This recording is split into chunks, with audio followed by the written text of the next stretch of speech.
അപ്പോൾ നമ്മളിവിടെ ചെയ്യാൻ പോകുന്നത് വെച്ചാൽ നമ്മൾ അഭ്യാസം പഠിച്ച ആളുകൾ, അഭ്യാസം പഠിച്ചാത്ത ആളുകളായാലും പഠിച്ച ആളുകളായാലും ഒരു കയറി പഞ്ച് ചെയ്യാം. കയറി പഞ്ച് ഈ പഞ്ച് ചെയ്ത് കഴിഞ്ഞാൽ ബ്ലോക്ക് കഴിഞ്ഞാൽ നമുക്ക് ഓൻ അണ്ണിക്കിടാം അല്ലേ? ഇട്ട് കഴിഞ്ഞാൽ എന്ത് ചെയ്യും? തിരിച്ചടിക്കും.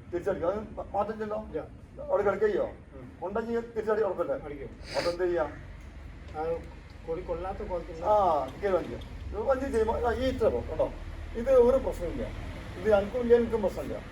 അതേ സ്ഥാനത്ത് ഈ പഞ്ച് ചെയ്ത് കഴിഞ്ഞാൽ പഞ്ച് ചെയ്ത് ഞാനിവിടെ ഒന്നെങ്കിൽ ഇതിനിടാം, അല്ലെങ്കിൽ ഇതിനിടാം. ഇതൊക്കെ ചെയ്യാം. അതായത് ഇത് ചെയ്യാം, അല്ലെങ്കിൽ താടി കൊടുക്കാം. ഇതൊക്കെ ചെയ്ത് കഴിഞ്ഞുള്ള പ്രശ്നം എന്താണ്? പിന്നെ തമ്മിൽ അടിയായി. അപ്പോൾ നമ്മൾ ശ്വാസരക്ഷയ്ക്ക് വേണ്ടി പഠിക്കാൻ. അപ്പോൾ എന്ത് ചെയ്യാം? പഞ്ച് ചെയ്യാം. കാരണം ഇതാ ഇത്ര പണിയുള്ളൂ ഉണ്ടോ? ഇത് ആർക്കും ഓരോ പ്രശ്നമില്ല. ഇത് അവിടെ അവസാനിച്ച് ഇതിൽ നമുക്ക് എല്ലാവരും തിരിഞ്ഞ് പോകാം. ഓക്കെ.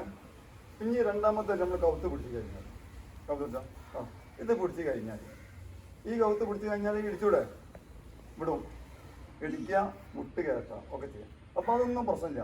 പിടിച്ച നന്ന് പിടിച്ചോ, ഇതോട്ടോ പിടിച്ചാൽ എന്താണ്ടോ ഇത്ര പിടിച്ചു കേട്ടോ, ഒരു പ്രശ്നമില്ല. ആർക്കും ഇല്ലല്ലോ, ഇല്ല. അതാണ് തന്നെ ഒന്നിത്. മൂന്നാമത്തെ ദിവസം ഈ കവുത്ത് പിടിച്ച് കഴിഞ്ഞു. ഇതാ പിടിച്ചോ, ഞാൻ പിടിച്ചോണ്ടേ. ഇത് ഇത്ര പണിയുള്ളൂ. ഒക്കെ ചെയ്യാം അല്ലേ? ചെയ്യാം ഒക്കെ ചെയ്യാം. ഇത്ര പണിയുള്ളൂ. ഇതാ ഇങ്ങനെ ഇതൊരു പ്രശ്നം. അതേമാതിരി തന്നെ തോർത്തുകൊണ്ട് പിടിച്ച് കഴിഞ്ഞാൽ ഈ മുടി ഒറ്റ ഉണ്ടായിരുന്നു കേട്ടോ.